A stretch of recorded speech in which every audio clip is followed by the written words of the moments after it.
Texture. Texture is very important part of the painting, I guess.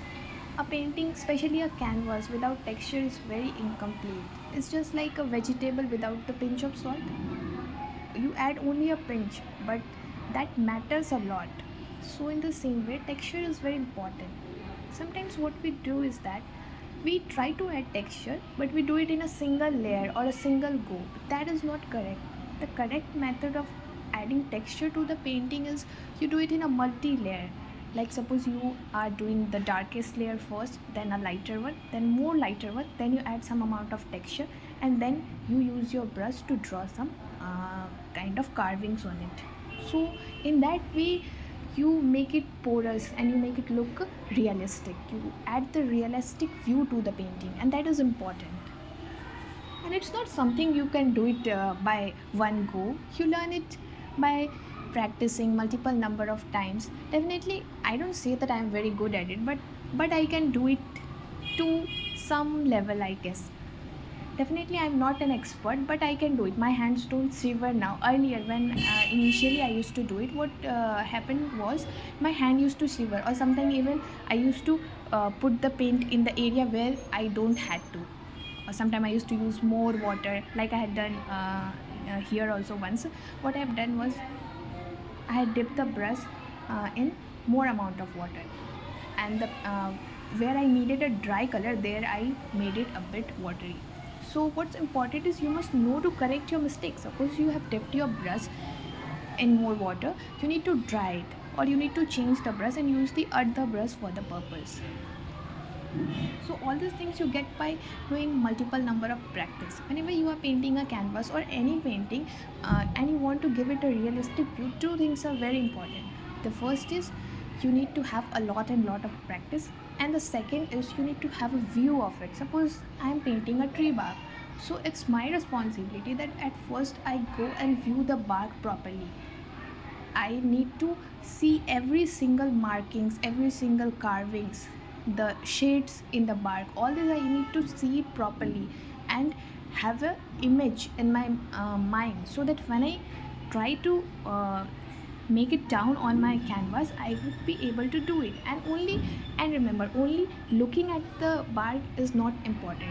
You must be having multiple amount of practice, so that your hands work properly, your hands may not shiver there. That is also very important.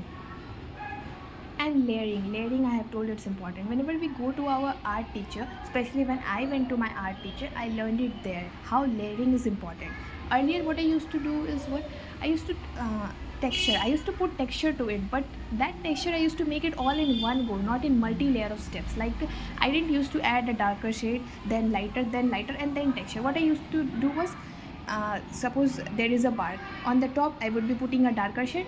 In the bottom I would be making carvings. A more down you go, I would be putting a lighter shade. So I'm doing everything, but I'm not doing in a multiple number of steps. I'm doing it in a single step. So that was not pretty good. That was the worst method, I guess. So with time I've learned, and I guess there is a lot more to learn, and I'm very much passionate to do it. Definitely I love painting, but it's not just a cup of tea like people think. It's really tough. When you see the minute things, you really understand what its important is. Even when you see, most of you in your living room you have texture, or even in your bed you may have. I want to say that the walls that are painted plain, a single wall with texture add beauty and makes the room complete. So this is the importance of texture in painting too, the same way. And correcting your mistake, as I have told, the second thing, that is also very important. If you, even in life, you should be knowing whatever mistakes you have done, you should be know how to make it all right. Okay, everyone makes mistake, everyone is a human being, but you should know how to correct your mistake. In the same way, you have made a mistake while painting, it's okay, but you should know what you have to do to make it all right, what you have to do to recover your painting again. So in this way, this is what things are important, how painting is to be done. There are a lot more things to learn in painting, and it's a very beautiful thing, I'm telling you. You must try. If your hands work, please try. I would just tell you, I would just suggest you, whatever pain, whatever stress, whatever things you are having in your, you know, brain, everything would be flown away and you would feel so relieved, so relieved. Painting is just like a magic. When you do it, you actually feel yourself completely drawn in the painting.